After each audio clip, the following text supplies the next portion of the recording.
بسم الله الرحمن الرحيم الحمد لله رب العالمين والصلاة والسلام على أشرف المرسلين وعلى آله وصحبه أجمعين وعلى من تبع هداهم إلى يوم الدين. Indeed, all praises due to Allah, and my peace and blessings be upon His Messenger Muhammad sallallahu alaihi wasallam. First of all, I do apologize if people thought that the class was going to be 8 o'clock. I thought it's going to be 8, but then I looked at the class before that. Last week it was 8:30. So inshallah, we'll negotiate when is going to be the class suitable for you. Bismillah, after the class. So it's going to be suitable after 8 o'clock. I'm flexible for that, inshallah. The second, as we have heard from Ahmad, Jazallah khairan, this is the second part of the advice of the Sheikh Al-Albani. Bear in mind, for those who did not come to the class from last week, we have said that basically from the parts that is important to know when we flee to Allah subhanahu wa ta'ala is to listen to those who are the inheritors of the prophets.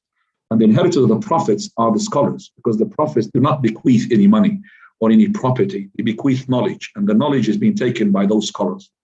So we have said that Allah subhanahu wa ta'ala, on the tongue of his prophets, they have said, each prophet is Umma inni lakum nasihun amin. I am the sincere advisor to you. All the prophets have said that. So they don't take wages for their giving the da'wah. They're actually giving it for the sake of Allah, and they also saying that this is a sincere advice. And this is what the scholars want to give us, a sincere advice. Our Sheikh Al-Albani rahimahullah, whom I had the honor myself to accompany the Sheikh from the year in Christian era, because if I told you in the Islamic era, you'll be confused now how many years ago. So we're talking about from the summer of 1990 all the way to up to his death, just at the end of the 1990s and the 2000s. So this is the era where I accompanied the Sheikh rahmatullah alayh. And there are things which I'm going to read now today as well tonight from the advices which I've heard myself from the Sheikh directly, rahmatullahi alayh. The two advices that we said and we talked about last week was al-ikhlas, sincerity, and all the scholars talk about ikhlas, especially when it comes towards the end of their life. Find them talking about sincerity, because the person now, he realizes, did he do everything that he was doing from the ibadah and from the giving the talks and all of that? Was it sincere for the sake of Allah, or is it for something for the dunya, for the fame and all of that? So he comes to terms with himself just before he dies. That's when the sincerity kicks in, and that's when he starts talking about sincerity to the people. And then we talked about that the Prophet, the Sheikh Al-Albani also focused upon that if you have the knowledge, then you have to implement that knowledge. So what's the point of learning and you don't implement what you learn? So the implementation of the knowledge, and Imam Ahmad rahimahullah in his Musnad, any hadith that he writes and there's implementation of it, he will not write it in his Musnad until he will implement it. So he was saving a dinar. A dinar is a golden dinar. It's about 4.25 grams of gold. That dinar, it's cost a lot of time to save, especially if you're a scholar like Imam Ahmad, who is down to earth. So he was saving the dinar just for the sake to have hijama and to give the dinar to the hajjam, because he wants to implement the hadith that the Prophet of Allah, he made hijama and he gave a dinar to the hajjam. So when he wanted to make hijama, he wants to give the dinar to the hajjam. So he will not write that hadith until he will implement it. Rahmatullah. Also from the advisor that we have talked about last time is to hold on to the book and the sunnah with the understanding of the salaf, and to abandon all that blind following. The Sheikh Al-Albani used to focus upon this. And also that is to make sure that it is a beneficial knowledge. Al-beneficial knowledge, al-kitab was-sunnah wa qawl al-salaf. Al-ilmu qala Allah, qala Rasuluhu, qala al-sahaba. Laysa bit-tamweeh. Also, the fifth advice we talked about, the Sheikh Al-Albani, is that to enjoin good and forbid evil in the best of ways. He says, I remember now something that I just remembered now, that he says that the knowledge is thaqeel, is really heavy. Don't add heaviness to it with your stupid way of, preaching the people. Okay, don't add sort of heaviness to it. It's heavy. The knowledge is heavy. Inna anzalna alayka qawlan thaqeel. We have sent you, O Muhammad, a heavy saying, very heavy in weight on the heart. It's very heavy. So don't add the heaviness with the way that you preach to the people, with your being harsh in the da'wah. Yeah. Get out, you hizbi dog. What is this? This is da'wah? That's not the da'wah. Da'wah is to be preaching to the people in the best of ways. Make the people love you. So ahsin ila nas, hibbuka nas. You come to the people listen to you. That's what we learned from the Sheikh rahmatullahi alayhi.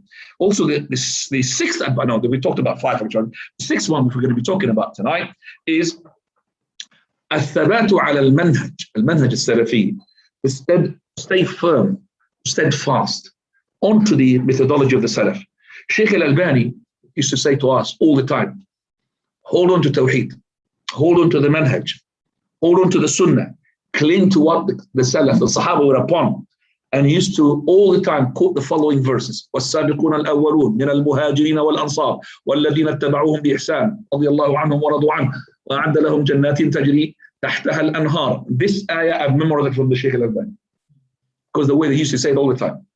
Second ayah: ومن يشاقق الرسول من بعد ما تبين له الهدى ويتبع غير سبيل المؤمنين وله ما تولى ونصله جهنم ساءت مصيره. I memorized from the Sheikh rahmatullah. Before I memorized Surah Al-Nisa, I memorized from the mouth of the Sheikh this ayah. He keeps repeating it. Translation in which the first predecessors from the Muhajirun and the Ansar, immigrants, and the ones who gave aid to him in Medina, to them, and those are the Sahaba. And the ones who follow them in ihsan, ultimate following, those are the ones who they are pleased, that Allah is pleased with them, and they are pleased with what Allah had prepared for them. And He prepared for them Jannat, gardens, to the end of the verse. And the second verse, which you know most of you, and that is: he who opposes the messenger after guidance was shown to him, and he follows other than the path of the believers, then we will put him in the path that he had chosen, and on the hereafter he will be in hell, and what an evil destiny. And also from the sayings of the hadith of the Prophet sallallahu alaihi wasallam, we could hear that also we listen that the Prophet of Allah, he always, Sheikh Al-Albani, quotes the following hadith, that is: فَتَفْتَرِقُ أُمَّتِي عَلَى 73. My ummah will be divided into 73 sects. We've heard this hadith so many times. Also the Sheikh rahmatullahi alayhi says, أَدْعِيَاءُ الْمَنْهَجِ كُثُرٌ, the ones who claim that he's a Salafi, there are too many. Too many, he says. But the one who can stay fast on it, very few. The one who is going to be holding to it, very little. And they will split after my death, and you will see. You should say that after my death, you'll see them splitting. Those are the ones who now we see used to praise the Sheikh Al-Albani, claim that he is on high esteem and all of that. Now they are talking about him. They are accusing him of things which the Sheikh Al-Albani is free from it, subhanAllah. Sheikh Al-Albani's advice was on the spot. Also, we find that the Sheikh Al-Albani, rahmatullahi alayh, he had through his illness, he used to tell us about to follow the manhaj. And he followed the manhaj while he was ill, while he was healthy, while he was dead. When he was dead, Sheikh Ibn Uthaymeen rahmatullah said, Sheikh Al-Albani, he lived upon the Sunnah and he refused to die except on the Sunnah. Rahmatullahi ala al-jameen. Al-ittiba' wa adam al-ibtida'. This is the seventh advice of the Sheikh Al-Albani. That is to follow and not to innovate. So Sheikh Al-Albani, he's so keen to follow the Sunnah and so severe and harsh against the bid'ah. And any person who's trying to just stay away or divert himself from the Sunnah. The Sheikh Mashur rahimahullah had collected a book called Qamus al-Bid'ah. The Qamus, which is the encyclopedia of innovation. All events and sayings of Sheikh Al-Albani rahmatullah alayh, had put it there, Sheikh Al-Albani regarding the innovations. And Sheikh Al-Albani regarding this manhaj of ittiba', he had said the following. First, al-aslu fil ibadat at-tawqif. That is, when we talk about the foundation of any matter in religion, is that to stay with the text. Go along with qala Allah, or don't, put your own interpretation. Our Sheikh rahmatullahi alayh used to say that all the time in his muhadarat, in his books, that don't add to the Sunnah. Sunnah is there, don't add to it. So he as well, he said the second as well, that is al-aslu fil ibadat al-man' illa li nas. That is also the default, the asl, foundation in the ibadat, in the worship, is that to prevent anything to come in except there's a text. So ibadat is to be prevented. You can't, push ibadah without a text from qala Allah, qala Rasul. And al-aslu fil mu'amalat and al-adat, and as for the foundation of things to do with the life, not to do with the deen, is al-ibaha illa linas. It is to be permissible except if there's a text to say otherwise. That means you're not supposed to do it. And Sheikh Al-Albani rahimahullah, I remember his story with Sheikh Umar Al-Ashqar rahmatullahi alayhima, both, may Allah have mercy upon them. Sheikh Umar Al-Ashqar is a scholar as well, but Sheikh, he was like I would say, like Sheikh Mashhur to say, wallahi, with all our knowledge, not the only one a scholar there, all of our knowledge, will, if you add it to me and myself, and I'm talking to myself, he said, I'm talking about myself, myself and others, if you add them together, we will not reach the ankle of the Sheikh Al-Albani knowledge. He said, yeah, the Sheikh Mashhur, he said it. If you add my knowledge of Sheikh Ali, knowledge of all the scholars, he said, we don't really reach that. Because they know, they've read in the books how deep the Sheikh Al-Albani's book. Wallahi, Sheikh Ibn Baz, whenever the person who is reading for him some of the books of the Sheikh Al-Albani and the checking of him, you could hear Sheikh Ibn Baz says, Allahu Akbar, Allahu Akbar, Allah. He's listening to it and says, Allahu Akbar, Allahu Akbar. He's just astounded with the amount of knowledge, and this is not coming from the eras of Ibn Taymiyyah, those scholars which is in the past. So in the dialogue that took place between Sheikh Al-Albani and Sheikh Mashkar regarding the Taraweeh prayer, you know that Sheikh Al-Albani says that Taraweeh is supposed to be 11. With the 2 rak'ah, he's mentioned 13, not more than that. And he opposes so strongly regarding the addition onto that, especially the 21 or 41 or 36 and all of that. So Sheikh Umar Ashqar is on the other opinion, which says it's no problem because this is the sunnah of the night and it's open. So he mentioned something to the Sheikh. Sheikh, the companions, didn't they, for example, they added into the talbiyah, okay, and the Prophet sallallahu alaihi wasallam, he approved. He said, well, Sheikh, you are a scholar. You should really, you're the last person I should really, make you to pay attention. The Prophet was approving. Where's the Prophet to approve? Oh, yes. Okay, well, we know that the Prophet sallallahu alaihi wasallam, ما أكل على خوان قط. He never had eaten on a table, because above the table. He never eaten on a table at all in his life. Does that mean we cannot eat on a table? He said, you're a scholar, Sheikh Umar. The last person I should really tell him this is to do with ibadat, nothing to do with the deen. In the dunya, you could do whatever you like. Talking about him, I said, oh, yeah. So, subhanallah. So when you find the Sheikh Al-Albani, how in his knowledge really so high, and this person is mentioning things which is like a kid talking to an old person, subhanallah. This is not, ibadah is different from the adah. Ibadah is different.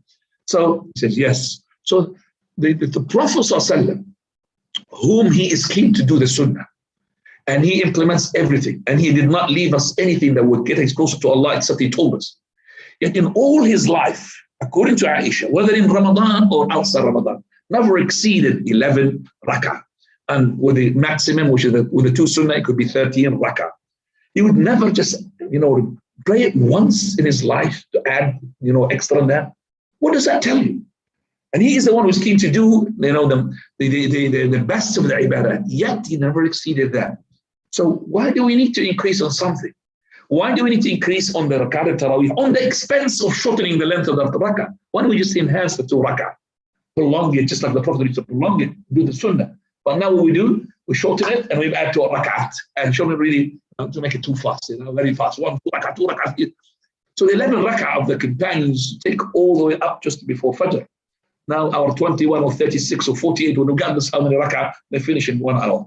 Do you remember the 7 minutes, 21 rak'ah in Malaysia? They said about this. I don't know, call it the Ferrari Imam, Porsche Imam, the Bugatti Imam.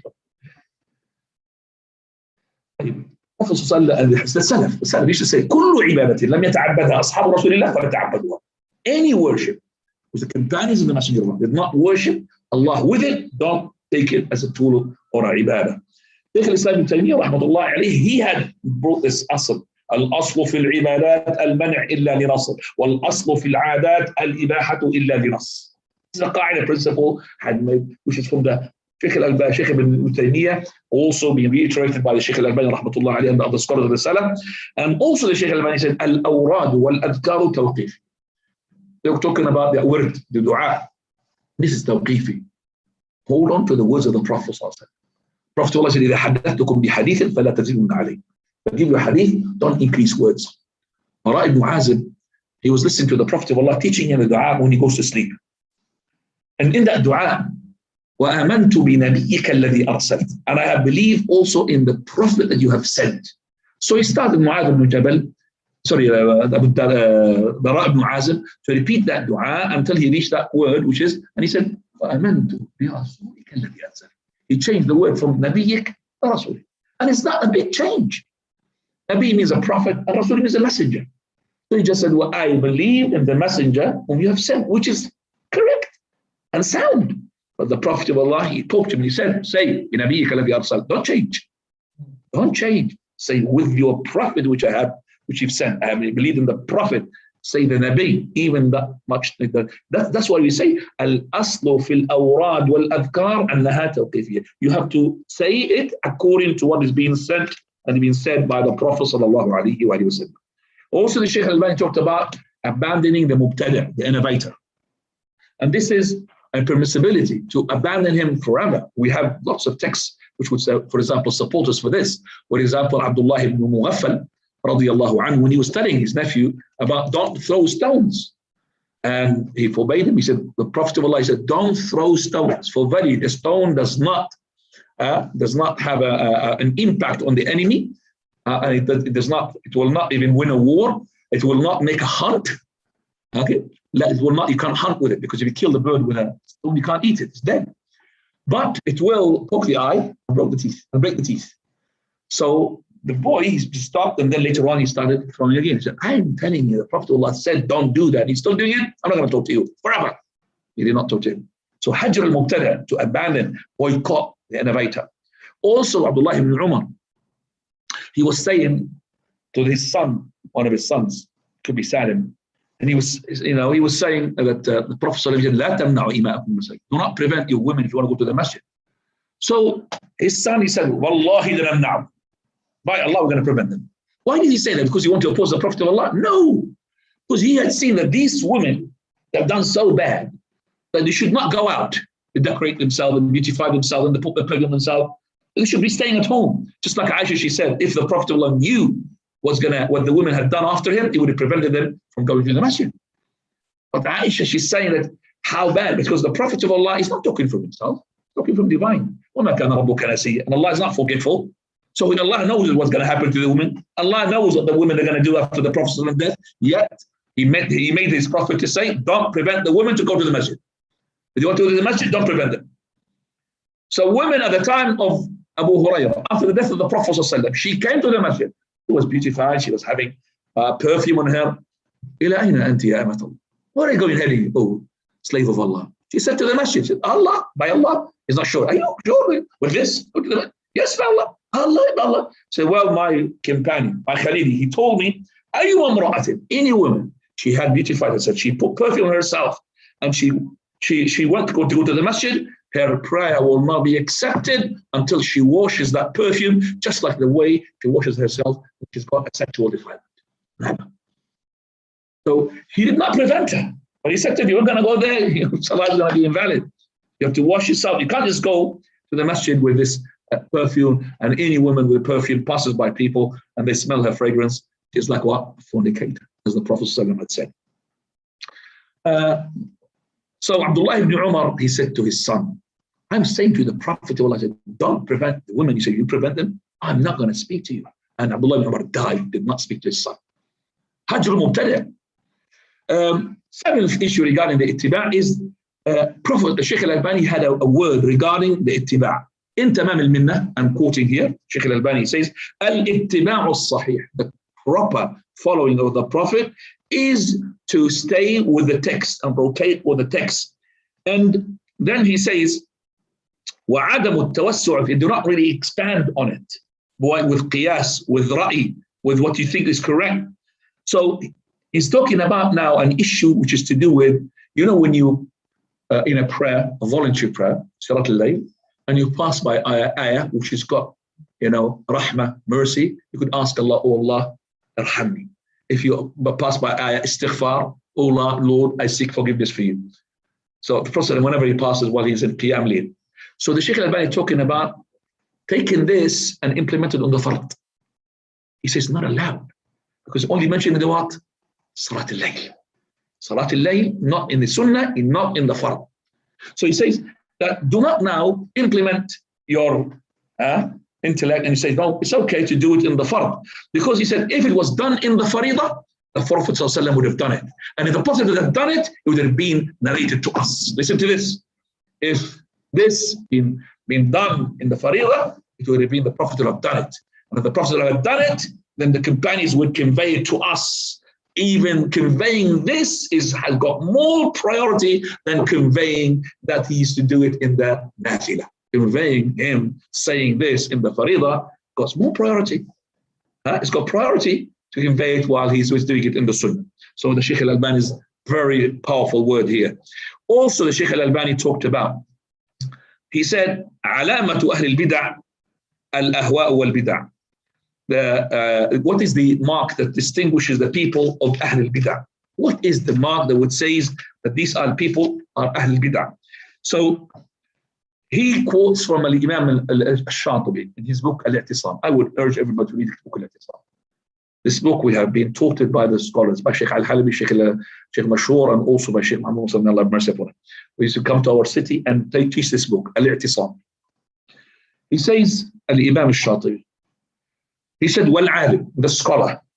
If the other scholars does not testify for him that he's a scholar, then he is still upon what is the asl. And the asl that he's got no knowledge. Until other scholars testify for him that he's a scholar, and he himself knows from himself that what is being testified for him is true. Otherwise, he is upon certain no knowledge, or maybe he is in doubt. Either he is not knowledgeable, or maybe he's in doubt that he's not knowledgeable. So if he chooses to go ahead and start giving knowledge while he has certainty he's got no knowledge, or he's got some doubt, then 100% that what he's doing is he is following his whims and desire. Look at that. So this is talking about what? A scholar, not talking about a person who just merely just immigrant, he just graduated from Medina or from any faculty, and he just starts now, mashallah. He wants to have students now to teach. Any person who wants to يتصدر المجالس, he was just to teach and to sit on the table to teach, just because he was, even some of them, even a graduate, still have no knowledge, you just want to teach. Be careful. حب الظهور يخصم الظهور. That's another Arabic here, Sheikh Al-Albani said. حب الظهور, which I've said it last week. That is to like to show off, to present yourself, it will break your back. It will set you on a different route. Be careful.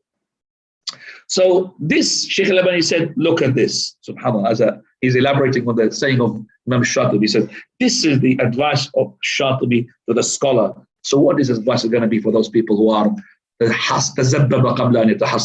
made himself to be a zabib. Zabib raisins before he became, the stage of the grapes. You have to go to stage, but he wants to go full zabib, full raisin, before he became through the stages of becoming a grape, and then a grape which is not sweet, and then sweet, and then after that dry, and then he wants to jump to that straight away. So this is the people who are, Sheikh Al-Albani wants to warn them that you should not be doing like this. So he would say, this is not your nest, O bird. Go away. Also, Sheikh Al-Albani said, from the marks and the signs of the people of the bid'ah, that they are always defaming the people of Ahl al-Athar. People of Ahl al-Athar, they always calling them names. Sheikh Al-Albani, he talks about Zahid al-Kawthar. Zahid al-Kawthari is a scholar. Sheikh Al-Albani says he's got vast knowledge. But with this vast knowledge, he has got as well tahassub, blind following to the madhab. And not only that, he is following his whims and desire. And he is against Ahl Sunnah, against Ahl Hadith, and also accuses them with no justice that they are hashawiyya. They're like talking about Allah in a way, makes them like a buddy. Hashawiyya. Then he said, Sheikh Al-Albani, elaborating on this, he said about the word hashawiyya, he said, and I have seen Al-Imam Ibn Abi Hatim Al-Razi, when he was in his book, Risalat Usul al-Sunnah wa I'tiqad al-Din, in his last treatise of that Risala, he said, Ibn Abi Hatim said, I have heard my father saying, Abu Hatim al-Razi, great scholar, he said, Alamatu Ahl al-Bid'ah, the sign of the people of innovations. The innovators is that the one, they defame the people of Ahl-Sunnah. They defame the people of Ahl-Athar. Wa alamatu al-Zanadiqah, and from the sign of the Zanadiqah, the ones who are A'udhu billah, away from the deen, they will call Al-Athar hashawiyya. Yuriduna ibtal al-athar. They want to falsify the athar, the sunnah itself. So if you want to hit the text, hit the sunnah, hit the one who is conveying the sunnah. That's what it is. اضرب الناقل يسقط المنقول. Remember that athar? اضرب الناقل, talk about the one who conveys, and whatever he says, goes down. That's what it is. Also, the Sheikh Al-Albani, he says that the ibadat, all of it is built upon following, not to innovate. Also, the Sheikh Al-Albani used to say that the ittiba' al-haqiqi, the true following of the Prophet sallallahu alaihi wasallam, is according to the verse. قل إن كنتم تحبون الله فاتبعوني يحببكم الله ويغفر لكم ذنوبكم. Surah Al-Imran. Say to them, O Muhammad, if you truly love Allah, then follow me. Follow whom? Prophet of Allah, and Allah will love you. This is the true following of the Prophet sallallahu alaihi wasallam. So we should follow the Prophet of Allah. We put our emotions aside, and we don't say, because we love the Prophet of Allah, we make the mawlid. Because of the Prophet of Allah, we make the ansheed. Because of the Prophet of Allah, that's not the true love. True love is to follow the Prophet sallallahu alaihi wasallam. That's the true love. Following the Prophet sallallahu alaihi wasallam. Also, the Sheikh Al-Albani says that is to follow the Sunnah is more incumbent upon you than following the opinions of your father or the opinions of your sons. Al-Hafiz Ibn Hajar Al-Asqalani, he says, Abdullah ibn Umar, and I'm going to read this for you from the book, from Al-Hafiz. Let me just see it, inshallah. Jazakallah khair. And I've sent it to our Sheikh Asim Al-Qaryuti. Now, the Sheikh is making a lecture onto the Sheikh Al-Albani rahmatullah, and he asked us in the group who can have anything to do with the Sheikh to share it with me. So I shared with him this. So I've just said from our Sheikh Al-Albani's advices that is to abide yourself and follow the Sunnah of the Prophet sallallahu alaihi wasallam. And he said that, Sheikh Al-Albani, that the following the Sunnah is incumbent upon you than following the opinions of your fathers and your children. And then he mentioned our Sheikh Al-Albani in his Mukhtasar Sahih al-Bukhari, and underneath the Hadith 733, and he has quoted the Hafiz. He said, Abdullah ibn Umar, he used to follow his father's opinion regarding making, when this person in state of ihram, he should not put perfume before the state of ihram, because that perfume will stay with him after the state of ihram. So before go to state of ihram, there's not like Umar al-Khattab, nor his son Abdullah ibn Umar, that is to have perfume into your body just before you declare the state of ihram. But Aisha used to say otherwise, and she used to say that you're Umar wrong. She used to deny what he says, because she's seen Prophet of Allah is putting the attar in his clothes just before he had uttered the words of ihram. So Sa'id ibn Mansur, he narrates for us from Abdullah, the son of Abdullah ibn Umar, the son of his as well, Abdullah. He says, Aisha used to say, no problem for the person who wants to make ihram to touch or to take some perfume before he becomes in a state of ihram. So Abdullah, the son of Abdullah ibn Umar, he said, which is the grandson of Umar al-Khattab, he said, I have called a man, and I was sitting beside my father, Abdullah ibn Umar, and I sent him to Aisha to ask her about her opinion. And I know what was her saying, but I want to implement the saying in front of my father. And I wanted my father to listen to it, he says. So the messenger came back, he said, Aisha, she said, no problem for the person who was going to go to the state of ihram to put perfume, regardless how much. So Abdullah ibn Umar couldn't say anything. Remember, he is on the opinion of his father. He doesn't say that this is correct. And Salim ibn Abdullah, also the other son, he said he used to as well oppose his father and his grandfather regarding this issue. And he goes with Aisha radiallahu anha opinion because it's based upon what she has seen from the Prophet sallallahu alaihi wasallam. So Salim, he said, this is Sunnat Rasulullah sallallahu alaihi wasallam, and ahaq wa sunnatul Nabi ahaq wa antattaba. That we should really follow the Sunnah of the Prophet, not the Sunnah of my father. So Sheikh Al-Albani, he says, elaborating, this is how you achieve ittiba'. This is how you achieve the proper following of the Prophet sallallahu alaihi wasallam. So may Allah have mercy upon those fathers who had given birth to such sons like this. May Allah have mercy upon their fathers, which is Umar and Abdullah ibn Umar, to give sons like Abdullah, son and the other son, which is Salim, who are the ones who will always give priority and preference to the Prophet sallallahu alaihi wasallam sunnah onto the ijtihad of their parents. So where are we from them? We're too far. We can find that some people who could see the sunnah with his own eyes, then they don't follow it. And they will say, madhab, my methodology, what I've inherited from my fathers. And yet, you know that Abdullah ibn Umar and Salim, okay, they are more knowledgeable about the sunnah. So what made them to oppose their parents and their grandfather? Is it because they think they are more knowledgeable than their parents? No way, it is not the case. It is actually because they have come to the knowledge that the sunnah is now correct, and the Prophet of Allah had perfume before he made an ihram. So this doesn't mean that they are more knowledgeable than the father or the grandfather, but this is a lesson for those who are blind followers to learn from, and that is to take the Prophet ﷺ as the person whom Allah had said, لَقَدْ كَانَ لَكُمْ فِي رَسُولِ اللَّهِ أُسْوَةٌ حَسَنَةٌ.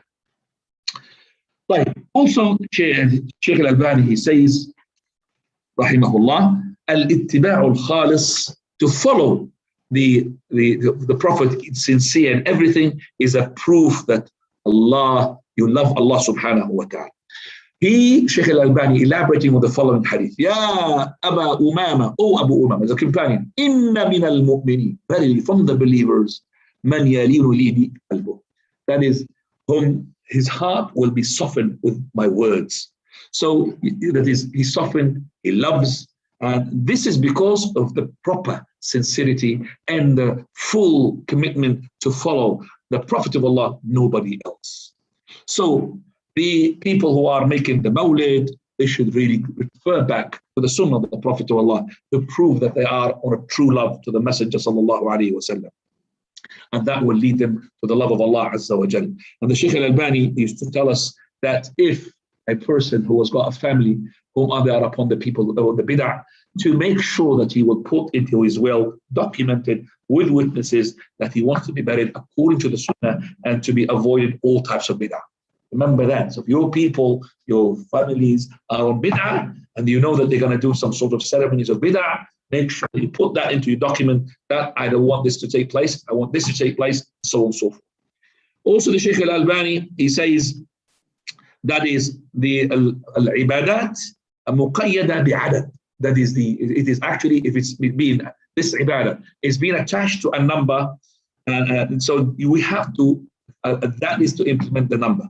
So Prophet ﷺ, for example, he said, Man tafa usbu'an yuhsih wa salla rak'atayn kana ka'idli raqab. He who does make tawaf for 1 week and he's accounting for it, then he prays 2 rak'ah, it is like he had freed a slave. So here, yuhsih, it counts for it. When you make tawaf for 1 week, you can't make tawaf, for example, 10 circles, 11 circles, 9 circles, 5 circles. It has to be what? 7 rotations. So yuhsih. So you have to account by the number. Also, the Sheikh Al-Albani, rahmatullah alayhi, says a very strong principle, that is to hold on to the general text where the Salaf did not implement the segments of it, then this is not from the fiqh of Salaf. This is a bid'ah. So the Salaf in general, for example, and I'll tell you, Prophet ﷺ, he said, Prophet ﷺ, he said that if the person prays with 2, better than he prays with 1. He prays with 3, better than 2. So it is not correct for you to go and pray the 2 rak'ah of the sunnah before the dhuhr in jama'ah. If a person stood up now, let's just, guys, instead of praying on our own, let's pray the sunnah before the dhuhr. You don't have any text to oppose it. He will have a text who would support him, would say, Allah subhanahu wa ta'ala says, Yadullahi ma'al jama'ah. Allah is with the jama'ah. And then the Prophet, he say that the person, when he prays with 2, better than prayer with 1, Salatul Ithnayni azka min Salatul Fard. Did he say that? And you go, no hadith to stop it to say, Ya akhi, you're wrong. So what's the proof? The proof is that, did the companions do it? Did the Prophet of Allah do it? Did he ever pray the 2 sunnah before the Dhuhr Jama'ah? That's your proof. So he says that if you're going to implement just the general text where the Prophet or the companion implemented, then it becomes a bid'ah. Also, the Sheikh Al-Albani, he says that al-bid'atu fil ibadat la takunu illa sayyah. Innovation regarding ibadat and regarding the worship, it has to be something which is bad. Kullu bid'atin dalala. All innovations have to be what? It's guidance. Dalala. Sheikh Al-Albani also, he had laid for us a principle. He said, do not make a ibadah linked to a time or linked to a place where the Sharia did not bring it. So here I'm going to quote for you as well, something which I have said to our Sheikh, Hafidhahullah, which says here, then from the delicate issue that the Sheikh Al-Albani is talking about, when he had said in Thamar al-Mustafa. Thamar al-Mustafa is a great book of the Sheikh. He did not present it before his death. It actually came out after his death. Which is that you should not specify any ibadah with time or place where the Sharia did not tell you to do so. And this is where he had elaborated on what Al-Hafidh he had said regarding a hadith, which is the Prophet ﷺ used to come to Quba kulla sabt, every Saturday, rakiban wa mashiya, either riding, also walking, فيصلي فيه ركعتين, he would pray in Masjid Quba 2 rak'ah. Sheikh Al-Albani, he says, فعلى هذا, according to this, he is going to Masjid Quba on the Saturday. It was not intended for that day, but actually it is mura'ah li maslaha. It is to accommodate for the benefit of those people who did not come to the Jumu'ah in Medina. You know, the Prophet would make the Jumu'ah in Medina. So some people, they don't really come. So the following day on the Sabt, Sheikh, the Prophet would ride, or he would walk all the way to Quba, about 5 miles, just to see what is happening to the people who did not come, why is they coming, and everything's okay. So he says, فَالْأَيَّامُ all the days, they have the same merits regarding praying to rak'ah in Masjid Quba. There is no distinguishing merit for a Sabt or Saturday. As for the Al-Qari, he said in Al-Mirqah, from the Tayyibi, that az-ziyara yawm as-sabt, that is paying the visit on Saturdays to be sunnah, it is not correct. And also, that is to make this, is to be specified on the Sabt, is not correct. And actually, basically, it is a Prophet of Allah, he did it for a reason. Because the people at that time who did not come to the Jumu'ah, Prophet of Allah, he would come to the following day. So the Prophet ﷺ, he did not also made us to make the 2 Eids for any ibadah. So if you are making, for example, a night prayer, should not designate the Eid night, that is the night preceding the Eid, for a ibadah. No, it does designate as well the days of fasting on the day. Yes, the Prophet of Allah, he forbade us from fasting the days of the Eid, but also specify a certain ibadah on the night preceding the Eid is not correct. Sheikh Al-Albani talks about that in details. By this, we come to the last thing. Sheikh Al-Albani, rahmatullahi alayhi, says regarding those people who are telling the people of Salaf, the ones who follow the Salaf like us, who say to the people that this is not correct, this is a bid'ah, this is sunnah, that you are actually making the people go away from the deen. This is nonsense. Wallahi, this is nonsense. Enjoining good and forbidding evil is very important. And the angel described the Prophet ﷺ when he came with his message, نزل Rasulullah فرقا مفرقا. So when he came to split between haqq and batil. Even the son became the enemy of his father. So don't be sort of told off or deterred, or use it as a deterrence for you, that if I tell these people about this, they might leave me. Okay, sunnah takes priority. Yes, you choose the right time, but don't say, I'm not going to say it, because in case, the people will leave me, abandon me. Abandon you doesn't matter, but you don't abandon proper religion, true religion. قُلِ الْحَقِّ فَاصْدَعْ بِالْحَقِّ, as Allah says. Say the haqq. Of course, you say it in the right time with the right way, but don't say that this will make the people go away from you. So this is the ideologies of the partisans. The partisans, for example, any partisan, like Jama'at al-Tabligh, all of them, main goal for them is that anything that you say that will make the people go away from you, don't say it. Even if it's haqq, don't say it, because it will not make the people what? That's why you find people on the Salaf Sunnah, they're very few. The people of the bid'ah are a lot, because the people of the bid'ah and the ones who call for the bid'ah, they give what the people like. ما يطلبه المستمعون. This is a program in our radio program. ما يطلبه المستمعون. What people like, we'll give you. You want which song? We'll give you that song. But we give what the people need. That's what is the difference. What the people need. What is haqq, give them the haqq. We warn against the batil. We don't give them, no problem, this batil is all right, no problem. No, give them the haqq. One of those people, I just remember now, he was making himself, presenting himself to be elected as a member of parliament in my country, Jordan. And this person used to be in the masjid. قال Allah, قال Rasul, but I know that he comes from a certain partisan, the Muslim Brotherhood. And because the Brotherhood boycotted the elections 1 year, he said, well, with them, I don't want the Brotherhood, because he wants to present himself as a member of parliament. So he left them. He wants to be a member of parliament. So this person, he just wants to have a position where he could enhance his situation, livelihood, money, garb and abaya, showing himself.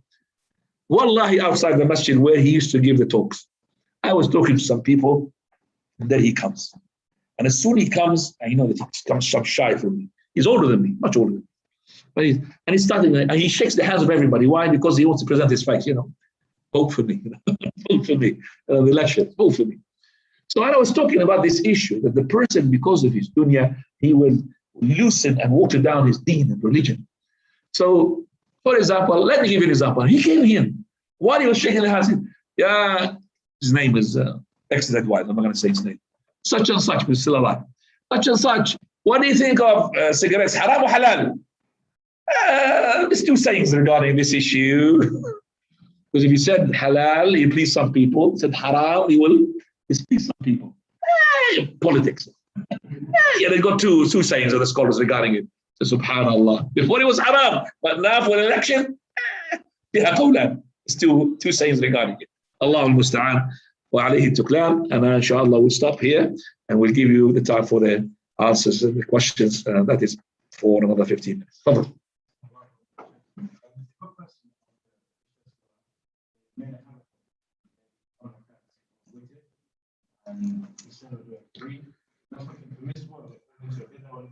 if a person falls in the habit of making one rak'ah after Salat al-Isha all the time, is that falling in the bid'ah? No, it's not. You could pray for 1, you could pray 3, you could pray 5, but you can't pray more than the 13 that we mentioned. So up to the 13 is no problem. So you could pray 1, 3, 5.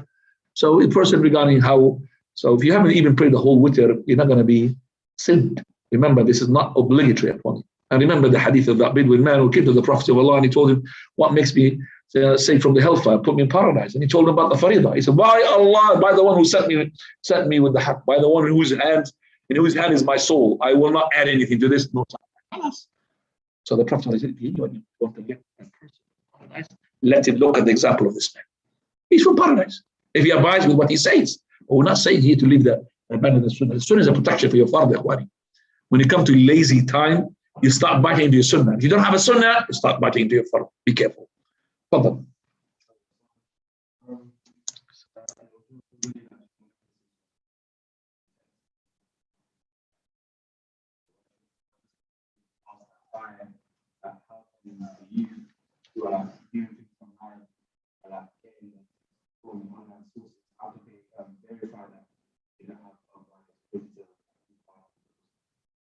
Yeah.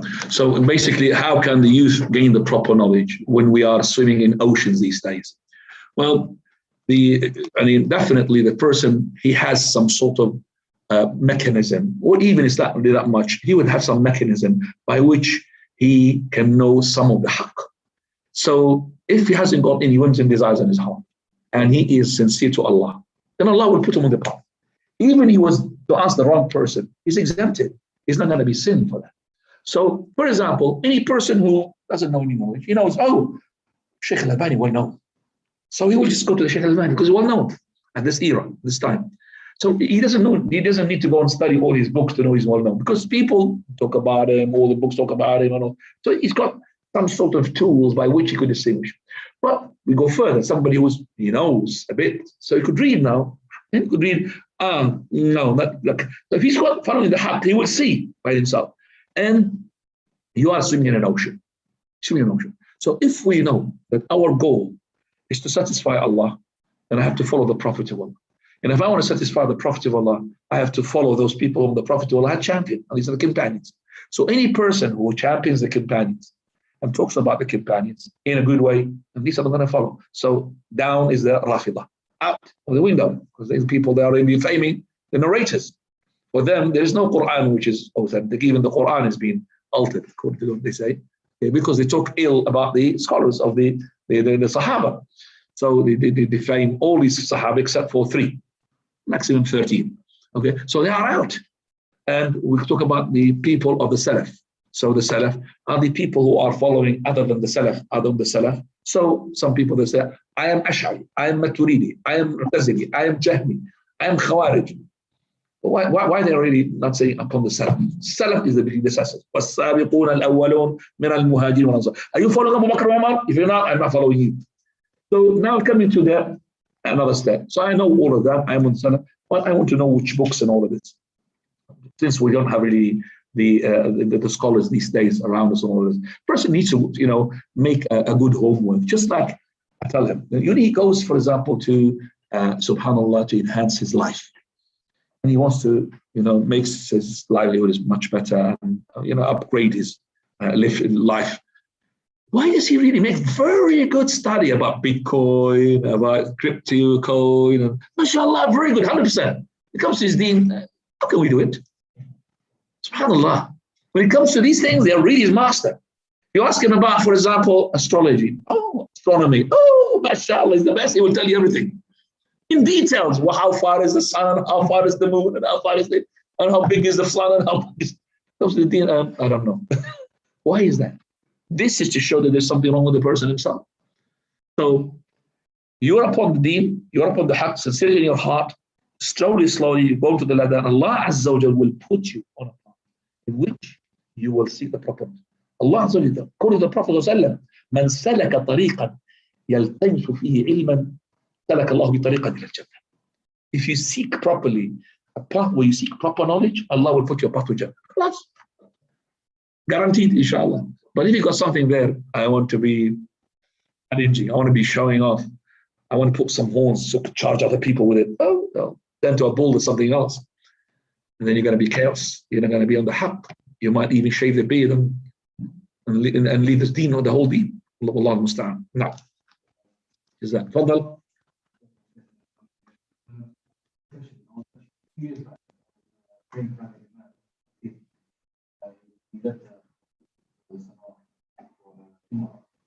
In his Salah, he recited them and he stopped and he said, he said it out loud 3 times.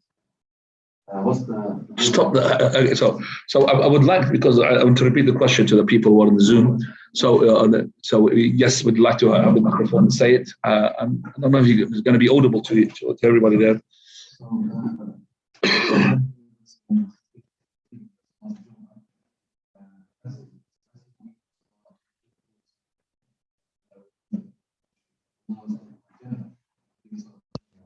And in that he stopped and he said, Allahumma inni as'aluka al-jannah, and he said it 3 times aloud. Surah Al-Waqi'ah.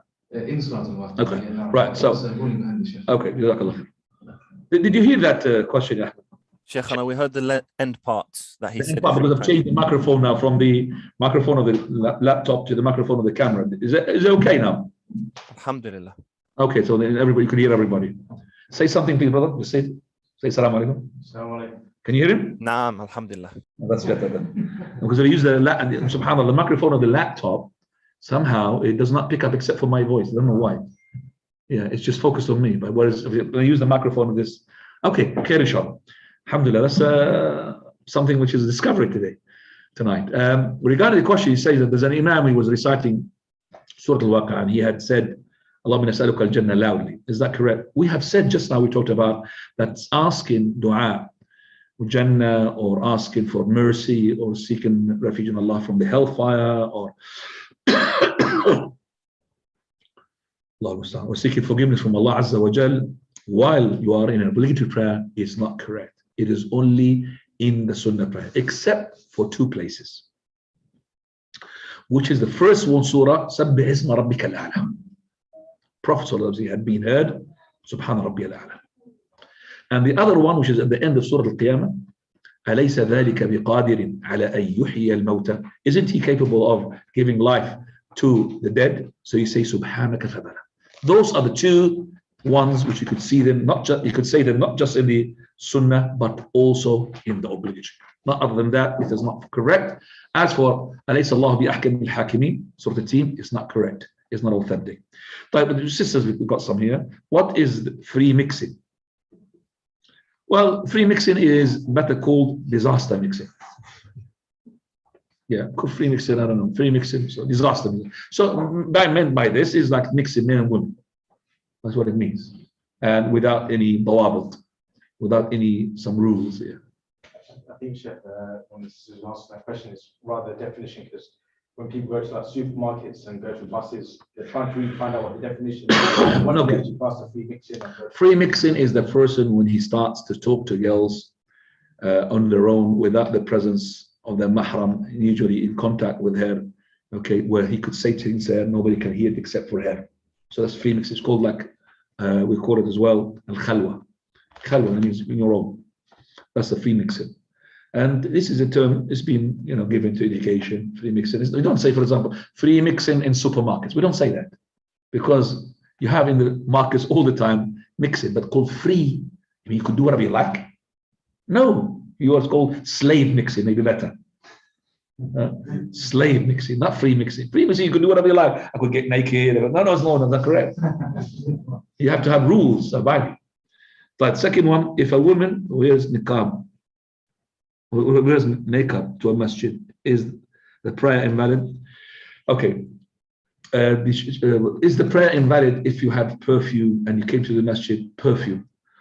The Prophet ﷺ, he had said, La tuqbal. Here it is not invalidation as like you have passed wind or urinated. Is the invalidation here is the reward of it. And we leave this hadith like it is, to be a deterrence. We don't need to interpret it to make it like, no problem, it's a valid prayer. But the Prophet ﷺ, he said, La tuqbalu salatu imra'atin. No prayer of a woman would be accepted. Ta'attarat. And she came to the masjid. And she perfumed herself to come to the masjid. So we say that she is under the threat, but we don't say that she needs to repeat it like when person lost his wudu, to repeat the prayer. We don't say to repeat the prayer. It's like the person who's fasting, and we say, he who does not abandon the falsehood and implementation of it, then there is no need for Allah for him to go on fast. Or the person who does speak obscenity, then there is no fasting for him. If there is no fasting, that means what? You're going to compensate for that day? No. That day is still there. You can't compensate it. Because today, I lied in Ramadan. Is that for, invalidator? This is a spiritual invalidator, not the actual invalidator. So this is the perfume is spiritual invalidator. Makeup, if it's covered and only presented for the sisters, okay, that's no problem. So تتزين المرأة مثيلاتها لأخواتها, no problem. To the sisters, they'd like to beautify each other with each other, but for the men, to the outsiders, only for the husband or the maharim. Wallahu a'lam. Now, تفضل. When making the dua, is there any fadl or virtue when repeating dua 3 times? It's mentioned in the Sharia. And also is a virtue for repeating the dua 3 times. Oh, any dua or just? Any dua. No, it is not. If the dua has been specifically mentioned 3 times, then we say it 3 times. But to say it that every dua I have to say it 3 times, then there will be virtue that becomes a bid'ah, because you're tying it up to a place or a specific ibadah or a number. Now, the second question is dua tawqifiyya, in the sense that you have to make dua in accordance that is mentioned in the text, or can you make dua however way you want? The dua which is in the prayer or outside the prayer? Outside the prayer or inside the prayer? Inside the prayer is more specific. But outside the prayer, always stick to the dua, which is the dua of the Prophet. Because he said, Jawami wal kalim. But the person doesn't know, no problem. See, that man, in the prayer itself, he did not read the Fatiha, that boy. He did not read the Fatiha. Allahumma inni as'aluka al-jannah wa a'udhu bika minan nar. I seek refuge, O Lord, from you from the hellfire, and I ask you paradise. He did not read Fatiha, nothing. And then the Prophet said, what do you say in your prayer? He said, Messenger of Allah, I don't know your dan or the dan of Mu'adh. For him, sounds like Chinese, whatever they say. All these du'as, Chinese for him. So he said, I don't know dan of yours. I just say, oh Lord, give me Jannah. Oh Lord, save me from hellfire. He said, you're good dan, mashallah. Keep it. So this is how the person, if he doesn't know, no problem. You could speak in Chinese, you could speak in Urdu, in dua. But the best dua, because the Prophet said, I give him the best of words. Few numbers, vast meanings. Now, what is the difference between a woman putting perfume and deodorant, so that it does not smell very bad when she yeah, so when we say that the woman should not put perfume when she goes out, it doesn't mean put please curry to deter people away from here. It doesn't mean that. No, it doesn't mean that. We mean that even the bad smell can attract the people to look at it. Because she's odd. So we're saying that she should not be perfect, but she should be clean. And when she put, for example, the underarm, there is one which is unscented ones, the one which got no perfume in it. So you could use them, no problem. So we're not saying the women you should really smell ugly in order to be okay. No. We say to the women that the perfume, not really the one which is, especially the one, the feminine, the female perfume, the one really makes the arouse the person or arouse the men. Allah Ta'ala. Now. But this is the same thing in Ramadan. So when we say to the Prophet ﷺ, he said, "La khalufu fam as-sa'im," verily by the one whose hand is my soul, the bad smell, the bad odor that comes from the mouth of the fasting person is better in the sight of Allah than the fragrance of musk. This is a natural smell, comes from an empty stomach. It doesn't mean, oh, mashallah, it's better in the sight of Allah than the fragrance of musk. Let me make my mouth as stinky as possible. No, it doesn't mean that. So I should not really brush my teeth, so I could really stink a bit more. No, yeah, brush your teeth and use siwak. Even Ramadan, even the last moments of Ramadan, use siwak. Prophet ﷺ used the siwak even before he died. Use the siwak. And even in contrast to the scholar, they said even after zawal should not be. No, use the siwak. The siwak will not reach down to your stomach and clean your stomach, because the stomach is going to present that smell. Regardless of what you do, you're going to have that smell because you got an empty stomach. But don't worry about it, because with Allah, it's better than the fragrance of musk. And we're going to be landing with the last question here. Fadal. Just on the free mix, just a clarification. Does that mean, like, say, for instance, at weddings, if you have a family wedding and there's men and women there and you're on families on separate tables, is this still not classed as free mixing? Or if you go into a work meeting and you're with 2 men and 2 females? No, it doesn't. If you are with your wife, no problem. You could sit with the wife, with your brother, no problem. The same table. That's not free mixing. It's allowed. It's allowed as long as the woman, she is covered. The woman, she is not really making sort of, twisting and all of that, bending and all of this sexual movements of hers, okay, and started making extra smiles and extra things. It's normal. So not really preventing families to come together. So the wife of a brother with another wife of his brother, blood brother, they sit down at the table, no problem. So they each one, they're not showing their hands, they're not showing their parts of theirs which have to be shown, and they're not really putting perfume, like we said, and not only as well that sitting on their own, that when their brother can talk to the wife of the other brother on their own, that's no problem, inshallah. Jazakallah khair. طيب, we'll go to the Zoom. تفضل يا فيصل. He wants to toilet, is it? Okay, inshallah. The mu'adhin will have the longest necks on the Day of Judgment. Is there any hadith? Allahu A'lam, the longest neck. Allahu A'lam. Oh, okay. I was going to ask if the other hadith says why that is. The hadith is, which is what? I don't know. You were saying Allahu A'lam if that's a correct hadith, right? If that's true, the mu'adhin will have the longest necks. Yeah, you have the longest neck, but we don't know how. How is the longest neck? No.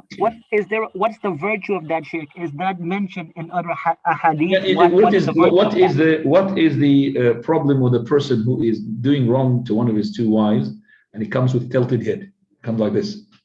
So people look at him, oh, you've been unjust with the 2 wives. So this one's got a long neck. People say, oh, you've been a mu'adhin. See, it's just distinguishing mark. Okay, even the Jahannamiyun, the last people come from the hellfire, there will be mark signing them. Oh, these are the Jahannamiyun. Last people came because of the Shafa'ah of the Almighty Subhanahu wa Ta'ala.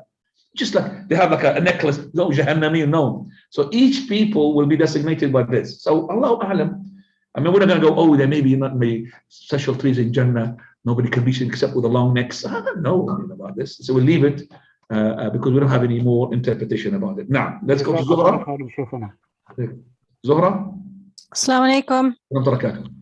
How long before Maghrib time should you close your windows and doors? And how long after Maghrib time can you open your windows and doors? That's between Maghrib and Isha, not how long before. Between Maghrib and Isha. Not lock the windows, lock the doors. The window, the shaitan does not come from the window. Don't suffocate yourself. And how long before Maghrib? Closing the doors. Not, shaitan is, and jinns, they know the etiquettes of entry. They don't enter from the windows. No. So you can just keep the windows open in summertime. Don't make them sweat. Make them open. Just the doors. That's the doors. No. Jazakallah khairan. Jazakallah. Safar. Zarar. Sorry. Zarar. تفضل. يلا يا زرار. I can't hear Zarar. I can't hear. Salam. Can you be louder, brother? I can't hear you. Is it permissible to say La ilaha illallah as our last words before going to sleep? To make it as a sunnah, it's not correct. Okay, the Prophet ﷺ, he said, he who's got La ilaha illallah on his lips before he dies, that is mean when you die actually, not when you sleep. But when you sleep, you say your adhkar. You say your adhkar no. Okay? وسبحانك اللهم بحمدك أشهد أن لا إله إلا أنت أستغفرك وأتوب إليك. I've got a long journey to go back home, so please, brothers and sisters, excuse me for that. Inshallah, we will see what time we're going to be starting in 1 month's time, is it? 1 month, inshallah. سبحانك اللهم بحمدك أشهد أن لا إله إلا أنت أستغفرك وأتوب إليك. Brother, before